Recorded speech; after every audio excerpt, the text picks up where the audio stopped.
Hi friends, welcome back to my YouTube channel. ഇന്നിപ്പോൾ എന്താണെന്നല്ലേ, ഇന്ന് ഞാനും മിനിക്കൊണ്ടും കൂടി ചൂണ്ടയിടാൻ പോവാണ്. എനിക്ക് കുറേ നാളായിട്ടുള്ള ആഗ്രഹമാണ് മിനിക്കൊണ്ട് കൂടെ ഒന്ന് ചൂണ്ടയിടാൻ പോകണമെന്നുള്ളത്. ആദ്യമൊന്നും അങ്ങനെ വലിയ താല്പര്യമൊന്നും ഇല്ലായിരുന്നുണ്ട്. പക്ഷേ പിന്നെ പിന്നെ എനിക്ക് മിനിക്കൊണ്ട് ഇങ്ങനെ പോണ കാര്യമൊക്കെ പറയണ കേട്ടപ്പോൾ തൊട്ട് എനിക്കും പോകണം എന്ന് ആഗ്രഹമുണ്ട്. അപ്പോൾ മിനിക്കുട്ടൻ പറഞ്ഞാൽ എന്താ നമുക്കിന്ന് പോയേക്കാം എന്ന് പറഞ്ഞു. എന്നിട്ട് നേരെ വീട്ടിലെത്തിയിട്ട് മിനിക്കൊണ്ട് അതിന് വേണ്ടിയിട്ടുള്ള പ്രിപ്പറേഷനൊക്കെ ആണ് കേട്ടോ.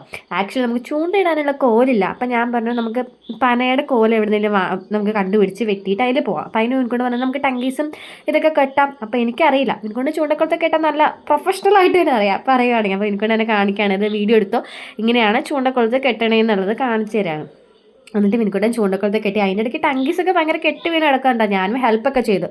പിന്നെ പോകാൻ വേണ്ടിയിട്ട് ചൂണ്ടിടാൻ വേണ്ടിയിട്ട് സാധാരണ ഞങ്ങൾ മറ്റേ ഗോതമ്പിൻ്റെ മറ്റേ എന്തോ പൊടിയൊക്കെ എന്തോ കുഴച്ചിട്ടാണ് ഇവർക്കൊണ്ട് ഉണ്ടാക്കിക്കൊണ്ട് പോകാറുള്ളത്.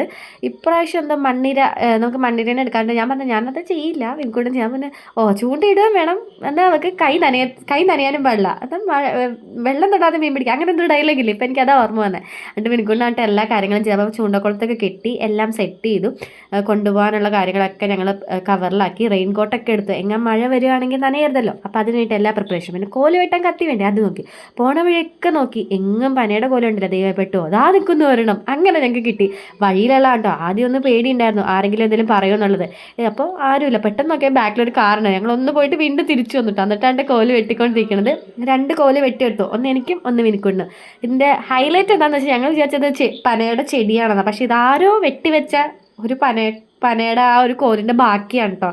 കാരണം ഞങ്ങൾ അടുത്ത കോല് വെട്ടുമ്പോൾ ഞങ്ങളൊന്ന് വിട്ടു പോന്നു. അപ്പോൾ ആരോ വെട്ടിയിട്ട് ബാക്കി വെച്ചത് എന്തോ ആയിരുന്നു. എന്തായാലും കുഴപ്പമില്ല, നമുക്ക് സാധനം കിട്ടില്ല. എന്നിട്ട് ഞങ്ങൾ രണ്ടുപേരും ആ കോലൊക്കെ എടുത്തിട്ട് നേരെ പാടത്തേക്ക് പോയി. പാടം എന്ന് പറഞ്ഞാൽ നമ്മുടെ വീട്ടിൽ തൊട്ടടുത്ത് തന്നെ കരി എന്ന് പറഞ്ഞൊരു സ്ഥലമുണ്ട്. അവിടെ പോയിട്ടാണ് നമ്മൾ ചൂണ്ടയിടുന്നത്. അപ്പോൾ എനിക്കൊണ്ട് അതിന് വേണ്ടിയിട്ട് വീണ്ടും ചൂണ്ടക്കുളത്തും ഇനിയിപ്പോൾ നമ്മുടെ കോലിലേക്ക് കെട്ടണമല്ലോ, അതൊക്കെ കെട്ടുവാണ്. 2 കെട്ടണം. ഒന്ന് എനിക്ക് വേണമെന്ന് ഞാൻ ഓൾറെഡി പറഞ്ഞിട്ടില്ല. അപ്പോൾ എനിക്കും കെട്ടണം, എനിക്കൊണ്ടും കെട്ടണം.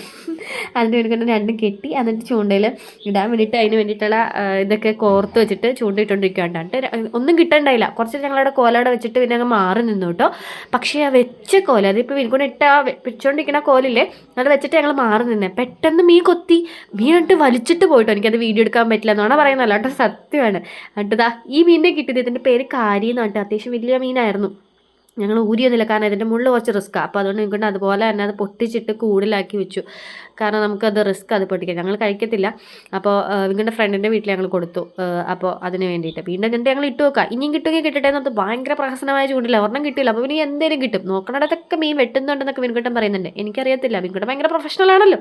പിന്നെ ആ മീൻ കിട്ടിയ സന്തോഷത്തിലാണെങ്കിൽ എനിക്കൊണ്ട് ഇനിയും കിട്ടുമെന്നുള്ള പ്രതീക്ഷയിൽ തന്നെ വീണ്ടും തുടർന്നുകൊണ്ടേയിരുന്നു. എനിക്കൊന്നൊരു 6:30, 6:45 ഞങ്ങൾ തിരിച്ചു വന്നു. അപ്പോൾ ഇത്രേ ഉള്ളൂ. Bye bye.